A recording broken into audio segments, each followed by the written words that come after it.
Hi students, welcome to the class. आज हम करते हैं questions on multiple sub multiple formulas.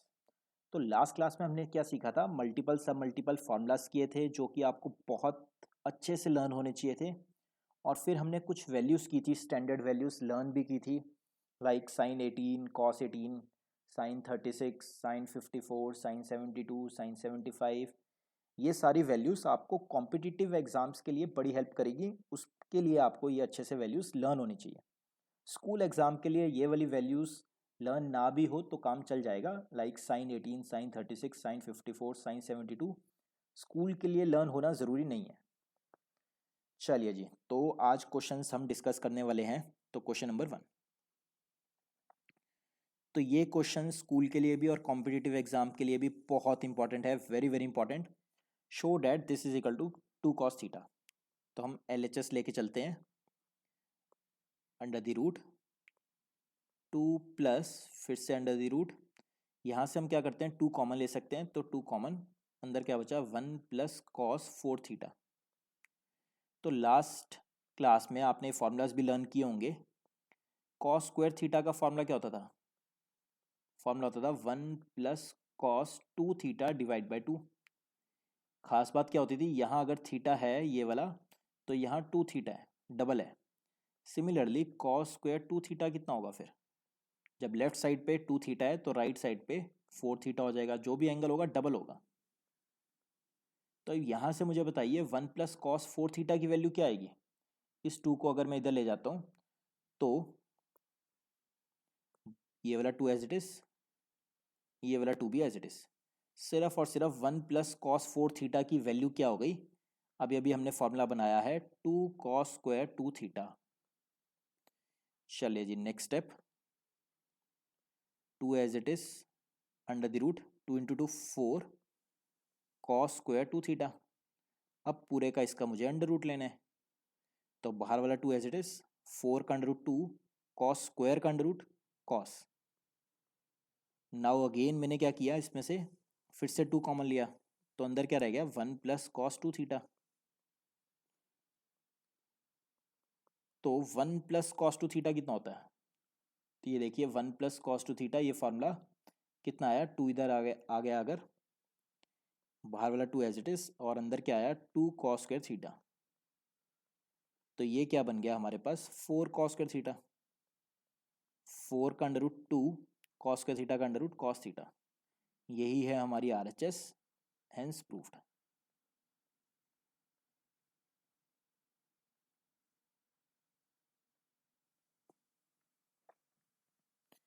चलिए जी, तो अब है स्टैंडर्ड फार्मूलाज। वैसे तो मेन फार्मूला सारे हो चुके हैं, बट ये 2 फार्मूलाज रह गए थे। Sine square A minus sine square B, sine square A minus sine square B का आंसर होता है sine A plus B into sine A minus B. तो sine square A minus sine square B का formula होता है sine A plus B into sine A minus B. एक और, cos square A, cos square A minus sine square B, cos square A minus sine square B का formula भी क्या होता है, उसी तरह जैसे ऊपर है, cos A plus B into cos A minus B. तो बस ये खास बात है कि साइन स्क्वायर बी आता है इधर, इसका खास ख्याल रखना है। ये 2 फार्मूलाज इंपॉर्टेंट है, आपको लर्न करने हैं, CTM कमिट टू मेमोरी। चलिए जी, तो अब ये फार्मूलाज भी यूज़ होंगे और लास्ट क्लास में जो हमने वैल्यूज़ की थी वो भी यूज़ होंगी। बट जिसमें वैल्यूज़ यूज़ होती है ये क्वेश्चन स्कूल में नहीं आते, स्कूल के लिए ये इंपॉर्टेंट नहीं है। NCERT में भी इस टाइप का कोई क्वेश्चन नहीं है जिसमें डायरेक्ट वैल्यूज़ यूज़ होती हो, साइन 72, साइन 36, साइन 54 इस तरह की। चलिए जी, तो find the value of the expression E।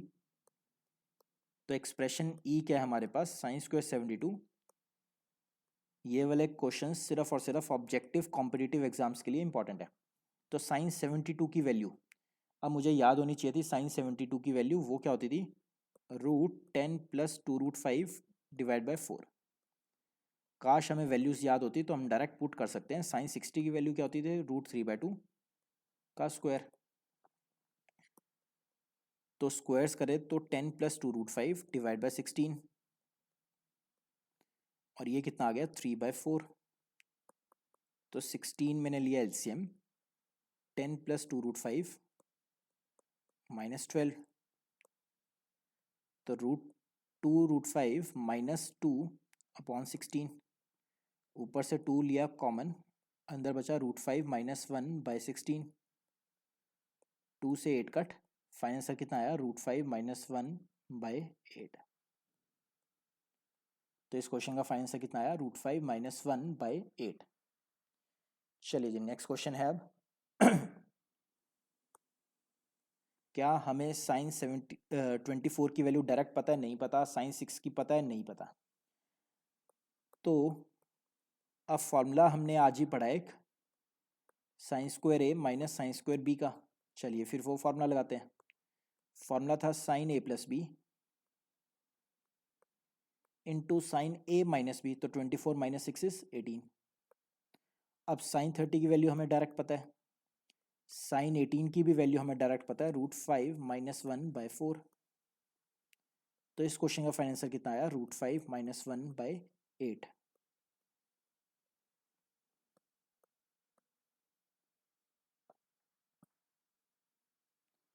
चलिए जी इसी क्वेश्चन का third part cos square A minus sine square B. तो क्या हमें वैसे कॉस 48 की डायरेक्ट वैल्यू पता है, नहीं पता। तो साइन 12 की डायरेक्ट वैल्यू भी नहीं पता। तो इसलिए मैं फॉर्मूला लगाता हूँ cos square A minus sine square B वाला। वो फॉर्मूला क्या था, कॉस, आज ही हमने करा है A plus B into cos A minus B. तो ये बना जी cos 60 degree into cos 36 degree. Cos 60 की वैल्यू हाफ होती है, कॉस 36 की वैल्यू क्या होती है, साइन 54 वाली। लास्ट क्लास में आपने लर्न की थी। तो साइन 54 कितना होता है √5 + 1/4। तो पूरा आंसर कितना आया √5 + 1/8।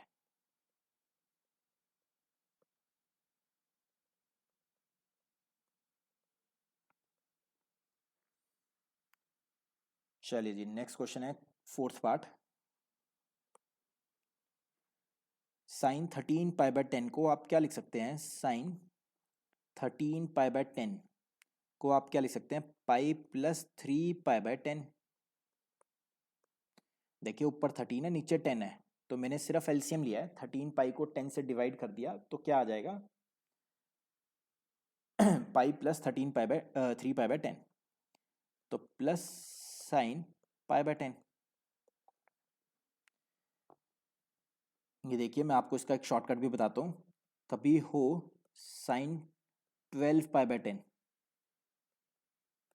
तो ऊपर 12 है नीचे 10 है, तो बड़ा है ना, तो इसमें क्या आ जाएगा साइन पाई + 2π/10। कभी हो जैसे इस क्वेश्चन में 13π/10, तो ऊपर बड़ा है नीचे छोटा है, 13 और 10 में ऊपर बड़ा है नीचे छोटा है, तो फिर से पाई + 3π/10। कभी हो 9π/10, अब ऊपर छोटा है नीचे बड़ा है, तो पाई में से माइनस हो जाएगा, पाई - π/10।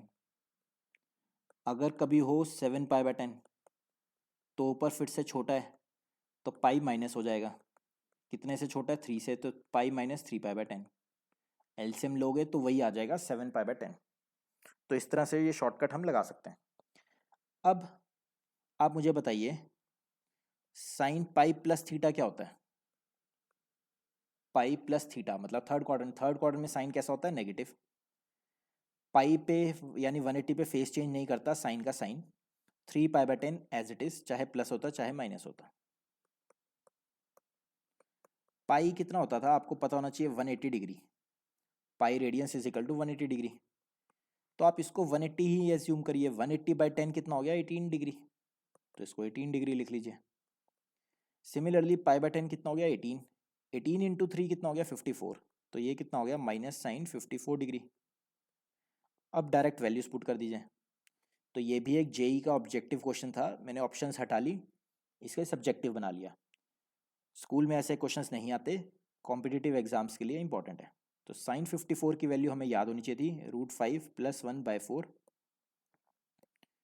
साइन 18 की वैल्यू भी हमें याद है, √5 - 1/4। तो 4 लिया जी एलसीएम, ये आया -√5 - 1 + √5 - 1, तो -2/4। इस क्वेश्चन का फाइनल आंसर कितना आया, -1/2।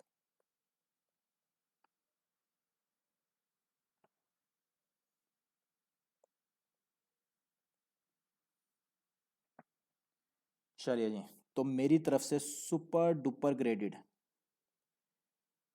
ये स्कूल एग्जाम्स के लिए भी बहुत इंपॉर्टेंट है एंड ऑब्जेक्टिव क्वेश्चंस के लिए भी बहुत इंपॉर्टेंट है। तो cos² π/8, cos² 3π/8, cos² 5π/8, cos² 7π/8 की वैल्यू मुझे निकालनी है। बहुत ध्यान से देखना, इससे मिलता जुलता क्वेश्चन फिर नेक्स्ट आप करोगे, सिर्फ कॉस की जगह मैंने साइन डाल देना है और वो सेम क्वेश्चन आप करोगे। तो बहुत अच्छे से बहुत ध्यान से देखना। तो ऐसे क्वेश्चंस में क्या करते हैं, करना होता है, दो दो की पेयरिंग बनानी है। अब किन दो की पेयर बनाएं, π/8 और 7π/8 को मन में ऐड करें तो कितना आ रहा है, सिर्फ दो एंगल्स को π/8 और 7π/8 को मन में ऐड करें तो पाई आ रहा है, तो इन दोनों की पेयरिंग करनी है। इसी तरह 3π/8 और 5π/8 को मन में अगर ऐड करें तो पाई आ रहा है, इन दो की पेयरिंग करनी है। चलिए ये पता लग गया दो दो के पेयर कैसे बनाने हैं। अब बड़ा एंगल पहले, हमेशा छोटा बाद में। तो सबसे पहले मैंने लिखा cos² 7π/8 + cos² π/8, तो इन दो की पेयरिंग बना ली और बड़ा एंगल पहले रखा। फिर प्लस जो बचे हुए दो एंगल है उसमें बड़ा एंगल पहले, cos² 5π/8, cos² 3π/8। चलिए जी, अब इन दो को और इन दो को बहुत ध्यान से देखिए, cos 7π/8 कितना होता है। अभी अभी हमने पिछले क्वेश्चन में सीखा था मेथड्स, ऊपर 7 है नीचे 8 है तो छोटा है, तो क्या करना है, पाई -π/8। पाई माइनस समथिंग क्या होता है, सेकंड क्वाड्रेंट। सेकंड क्वाड्रेंट में कॉस कैसा होता है, नेगेटिव। पाई मतलब 180, 180 पे फेस चेंज नहीं करता, कॉस का कॉस, π/8 चाहे पॉजिटिव हो चाहे नेगेटिव हो, हम तो हमेशा पॉजिटिव लिखेंगे। तो cos 7π/8 की वैल्यू कितनी आई, -cos π/8, लेकिन मुझे करना है इसका स्क्वायर, तो cos² π/8 एज इट इज। अब cos 5π/8 को कैसे लिख सकते हो आप, फिर से ऊपर 5 है नीचे 8 है, ऊपर छोटा है, तो छोटे वाले में केस में हम क्या करते हैं, पाई माइनस, कितने से छोटा है, 3 से, तो 3π/8। फिर से पाई माइनस समथिंग में कॉस सेकंड क्वाड्रेंट में कैसा होता है, नेगेटिव, तो माइनस पाई पे साइन चेंज नहीं करता, कॉस का कॉस फेस चेंज नहीं करता, कॉस का कॉस, -3π/8 हो या +3π/8 हो, हम तो हमेशा प्लस लिखेंगे 3π/8। तो ये आया जी -cos 3π/8 का square + cos² 3π/8 as it is. तो ये बन गया, इस पूरे का अगर स्क्वायर करते हैं तो माइनस का स्क्वायर तो पॉजिटिव ही हो गया, cos² π/8 + cos² π/8 + cos² 3π/8 + cos² 3π/8। अब ये दोनों सेम बन चुके हैं और ये दोनों सेम बन चुके हैं, तो 2cos² π/8 + 2cos² 3π/8, 2 लिया जी हमने कॉमन, अंदर आया cos² π/8 + cos² 3π/8। ये जो π/8 होता है ना, π/4 अगर होता तो वो होता है 45 डिग्री, π/8 होता है 22.5 डिग्री, मतलब π/4 अगर होता तो वो होता है 45 डिग्री, जिसकी वैल्यू हमें पता है। π/8 का क्या मतलब हुआ है, इसको और आधा कर दिया तो वो क्या होता है, 22.5 डिग्री। तो सीधा सीधा हमें 22.5 नहीं पता, तो मल्टीपल सब मल्टीपल फार्मूलाज हम लगाते हैं। तो ये आया जी हमारे पास 2cos² π/8 + cos² 3π/8। सिमिलरली 3π/4 तो हमें पता है, 3π/4 होता है 135, तो 3 पाई बाई 8 क्या होगा? 135 का हाफ, 135 का हाफ, वो कितना हो गया? 67.5। तो अब मैं लगाता हूँ multiple sub multiple formulas. Cos square theta का फार्मूला याद करके बताइए क्या होता था? कॉस स्क्वायर थीटा का फार्मूला होता था 1 + cos 2 थीटा डिवाइड बाई 2। आधे से अगर डबल एंगल में जाना हो तो फार्मूला क्या लगाते थे? ये वाला। तो ये बन गया 1 + cos 2 थीटा। पाई बाई 8 को 2 से मल्टीप्लाई करो तो कितना बना? Pi by 4/2। सिमिलरली कॉस के थीटा का फॉर्मूला इसमें भी लगाया 1 + cos 2 थीटा। तो 3 पाई बाई 8 को 2 से मल्टीप्लाई करा तो कितना बन गया? 3 पाई बाई 4/2। तो ये वाला 2 और ये वाला 2 कॉमन आया, इस 2 से कट हो गया। तो अब क्या बचा हमारे पास? 1 cos 45 की वैल्यू होती है 1/√2 +1 cos 135 कितना होता है? -1/√2। तो आप निकाल सकते हो cos 135 डिग्री की वैल्यू। कैसे निकालते थे? cos 180 degree -45। Second quadrant, second quadrant में cos कैसा होता है? नेगेटिव। तो ये कितना आ गया? -1/√2। तो ये से ये कट, फाइनल से कितना बचा? 1 + 1 2। तो CTM ऑब्जेक्टिव के लिए याद भी रखना कि इस क्वेश्चन का आंसर कितना आएगा? 2। तो अब आपको क्या करना है? ये सेम क्वेश्चन कॉस की जगह बस साइन कर देना है हर जगह, तब फाइनल आंसर निकालना है, और वो भी वैसे 2 ही आएगा। चलिए जी करके देखते हैं।